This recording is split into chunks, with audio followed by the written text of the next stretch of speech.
grâce à Dieu le Père de notre Seigneur Jésus-Christ. Et nous ne cessons de prier pour vous.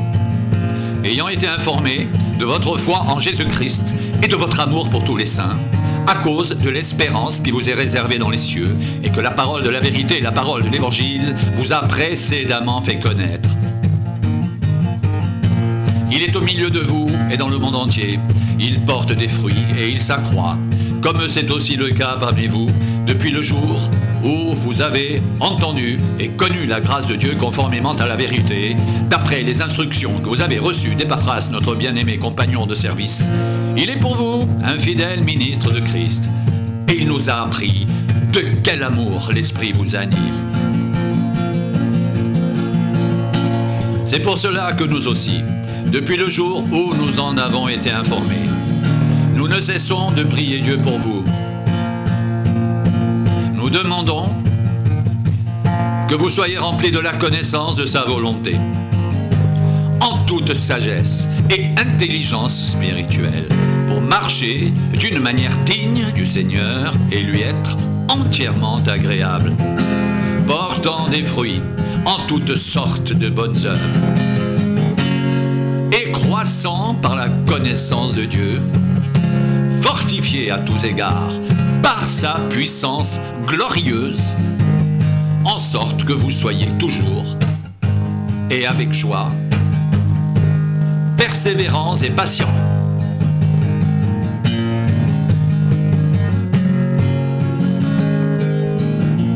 Rendez grâce au Père qui vous a rendu capable d'avoir part à l'héritage des saints dans la lumière. Il nous a délivrés de la puissance des ténèbres et nous a transportés dans le royaume de son Fils bien-aimé, en qui nous avons la rédemption, le pardon des péchés. Le Fils est l'image du Dieu invisible, le premier-né de toute la création, car en lui ont été créées toutes les choses qui sont dans les cieux et sur la terre, les visibles et les invisibles, trône, dignité, domination, autorité. Tout a été créé par lui et pour lui. Il est dans toutes choses, et toutes choses subsistent en lui. Il est la tête du corps de l'Église. Il est le commencement, le premier-né d'entre les morts, afin d'être en tout le premier, car Dieu a voulu faire habiter toute plénitude en lui. Il a voulu par lui tout réconcilier avec lui-même, tant ce qui est sur la terre que ce qui est dans les cieux, en faisant la paix par lui, par le sang de sa croix.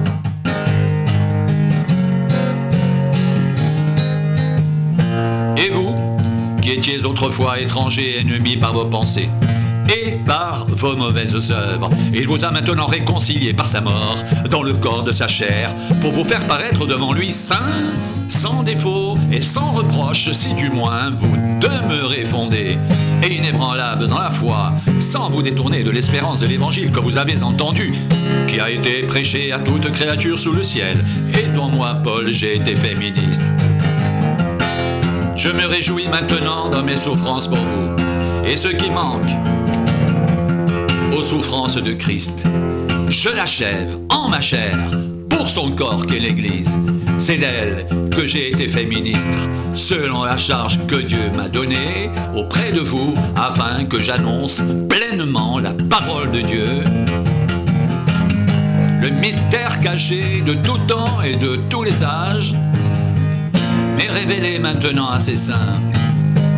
Dieu a voulu leur faire connaître la glorieuse richesse de ce mystère parmi les païens, à savoir Christ en vous, l'espérance de la gloire.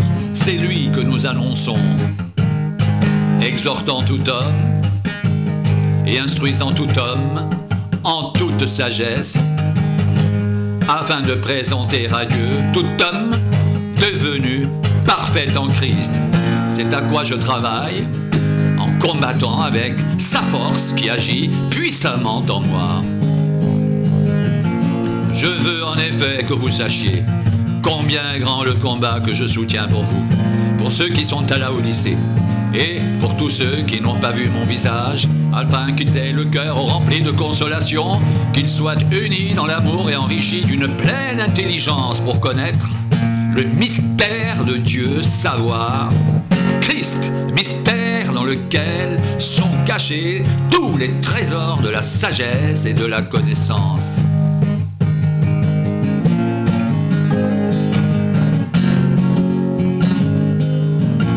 Je dis cela afin que personne ne vous trompe par des discours séduisants. Car si je suis absent de corps, je suis avec vous en esprit, voyant avec joie le bon ordre qui règne parmi vous et la fermeté de votre foi en Christ. Ainsi donc, comme vous avez reçu le Seigneur Jésus-Christ, marchez en lui, étant enracinés et fondés en lui, et affermis par la foi, d'après les instructions qui vous ont été données, et abondez en actions de grâce. Prenez garde que personne ne fasse de vous sa proie par la philosophie et par une vaine tromperie s'appuyant sur la tradition des hommes, sur les principes élémentaires du monde et non sur Christ, car en lui habite corporellement toute la plénitude de la divinité. Vous avez tout pleinement en lui, qui est le chef de toute domination et de toute autorité. Et c'est en lui que vous avez été circoncis d'une circoncision que la main n'a pas faite, mais de la circoncision de Christ qui consiste dans le dépouillement du corps de la chair, ayant été enseveli avec lui par le baptême. Vous êtes aussi ressuscités en lui avec lui, par la foi en la puissance de Dieu, qui l'a ressuscité des morts. Vous étiez morts par vos offenses et par l'incirconcision de votre chair. Il vous a rendus à la vie avec lui, en nous faisant grâce pour toutes nos offenses. Il a effacé l'acte dont les ordonnances nous condamnaient et qui subsistait contre nous, et il l'a éliminé en le clouant à la croix. Il a dépouillé les dominations et les autorités et les a livrées publiquement en spectacle en triomphant d'elles par la croix. Que personne donc ne vous juge au sujet du manger ou du boire, ou au sujet d'une fête, d'une nouvelle lune, ou des sabbats. C'était l'ombre des choses à venir, mais le corps est en Christ. Que personne sous une apparence d'humilité et par un culte des anges ne vous ravisse à son gré le prix de la course, tandis qu'il s'abandonne à ses visions. Il est enflé d'un vain orgueil par ses pensées charnelles, sans s'attacher au chef dont tout le corps assisté est solidement assemblé par des jointures et des liens, tire l'accroissement que Dieu donne. Si vous êtes mort avec Christ aux principes élémentaires du monde, pourquoi, comme si vous viviez dans le monde, vous impose-t-on ces préceptes? Ne prends pas, ne goûte pas, ne touche pas, préceptes qui tous deviennent pernicieux par l'abus et qui ne sont fondés que sur les ordonnances et les doctrines des hommes. Ils ont en vérité une apparence de sagesse, en ce qu'ils indiquent un culte volontaire de l'humilité et le mépris du corps, mais cela est sans valeur réelle et ne sert qu'à satisfaire la chair.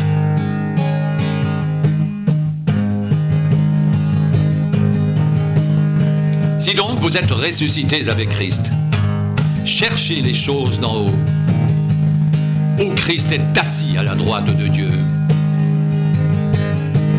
Attachez-vous aux choses d'en haut, et non à celles qui sont sur la terre, car vous êtes morts, et votre vie est cachée avec Christ en Dieu. Quand Christ, votre vie, paraîtra, alors vous paraîtrez aussi avec lui dans la gloire.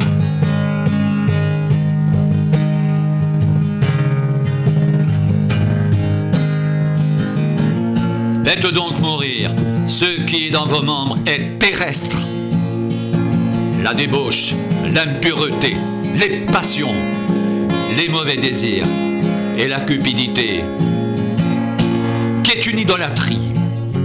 C'est à cause de ces choses que la colère de Dieu vient sur les fils de la rébellion. C'est ainsi que vous marchiez autrefois, lorsque vous viviez dans ces péchés, mais maintenant, Renoncez à toutes ces choses, à la colère, à l'animosité, à la méchanceté, à la calomnie, aux paroles équivoques qui pourraient sortir de votre bouche.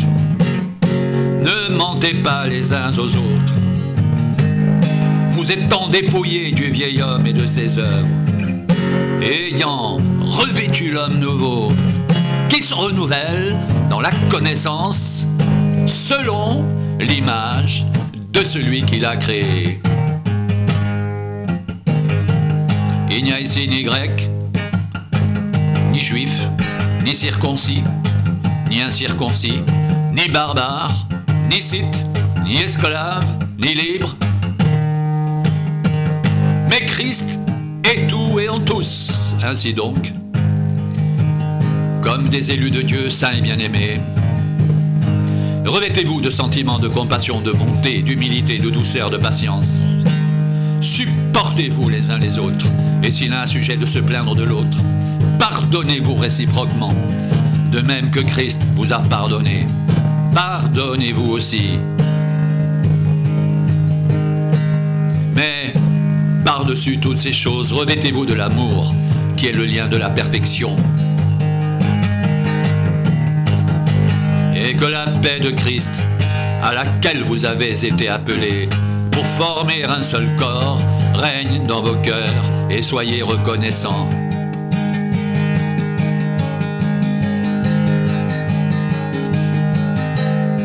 Que la parole de Christ demeure en vous, dans toute sa richesse. Instruisez-vous et exhortez-vous les uns les autres en toute sagesse, par des psaumes, par des hymnes, par des cantiques spirituels, chantant à Dieu dans vos cœurs, en vertu de la grâce. Et quoi que vous fassiez en parole ou en œuvre, faites tout au nom du Seigneur Jésus, en rendant par lui des actions de grâce à Dieu le Père